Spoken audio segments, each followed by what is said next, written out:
नमस्कार दोस्तों, और स्वागत है इस नए लेसन में। पिछले लेसन में हमने देखा कि नींद हमारी भावनाओं को कैसे प्रभावित करती है। आज हम एक और गहरी सच्चाई को समझेंगे। आपका शरीर यानी आपकी शारीरिक भाषा, आपकी मुद्रा और आपकी हरकतें आपके मूड और भावनाओं पर कितना गहरा असर डालती हैं। अक्सर हमें लगता है कि भावनाएं सिर्फ भीतर से आती हैं, लेकिन सच ये है कि भावनाएं और शरीर दोनों एक दूसरे से जुड़े हुए हैं। ये रिश्ता दो तरफा है। जब आप खुश होते हैं तो आपका शरीर खुला और ऊर्जावान लगता है।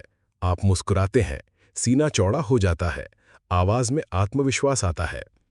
लेकिन जब आप उदास होते हैं तो आपका शरीर भी झुक जाता है, सांसें धीमी हो जाती है और चेहरा भारी लगने लगता है। अब दिलचस्प बात यह है कि ये प्रक्रिया उल्टी दिशा में भी काम करती है। यानी अगर आप जानबूझकर अपने शरीर को बदल दें तो आप अपनी भावनाओं को भी बदल सकते हैं। थिबॉट मेरोसी मास्टर और इमोशंस में लिखते हैं कि भावनाएं केवल मानसिक नहीं होती, वे शारीरिक भी होती हैं। अगर आप अपने शरीर की अवस्था बदलते हैं तो आप अपने दिमाग और मूड को भी प्रभावित कर सकते हैं। इसका सबसे सरल उदाहरण है मुस्कान। शोध बताते हैं कि अगर आप जबरन भी मुस्कुराते हैं तो आपके दिमाग में हैप्पी हार्मोन यानी एंडोर्फिन्स निकलते हैं और आपका मूड बदलने लगता है। इसका मतलब यह है कि आपका शरीर आपके दिमाग को यह संदेश दे सकता है कि सब ठीक है। अब जरा एक छोटा सा अभ्यास करें। बैठ जाइए और अपने शरीर की वर्तमान मुद्रा पर ध्यान दीजिए। क्या आपका कंधा झुका हुआ है? क्या आपका सिर नीचे है? अगर हाँ, तो सीधा बैठिए, कंधे पीछे कीजिए, सिर ऊपर उठाइए और गहरी सांस लीजिए। कुछ ही सेकंड में आप महसूस करेंगे कि आपका मूड हल्का और स्थिर हो रहा है। यहाँ तक कि पावर पोजेस पर भी कई प्रयोग हुए हैं। जब आप सिर्फ 2 मिनट तक आत्मविश्वास वाली मुद्रा में खड़े होते हैं, जैसे सीना तानकर हाथ कमर पर रखकर, तो आपके हार्मोन्स बदल जाते हैं। आपका शरीर कॉर्टिसोल को घटाता है और टेस्टोस्टेरोन यानी आत्मविश्वास के हार्मोन को बढ़ाता है।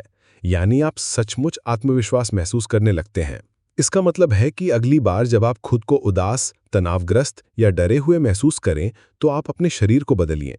सीधे खड़े हो जाइए, खुली और मजबूत मुद्रा अपनाइए और गहरी सांस लीजिए। आप पाएंगे कि आपके भीतर भावनाएं तुरंत बदलने लगी हैं।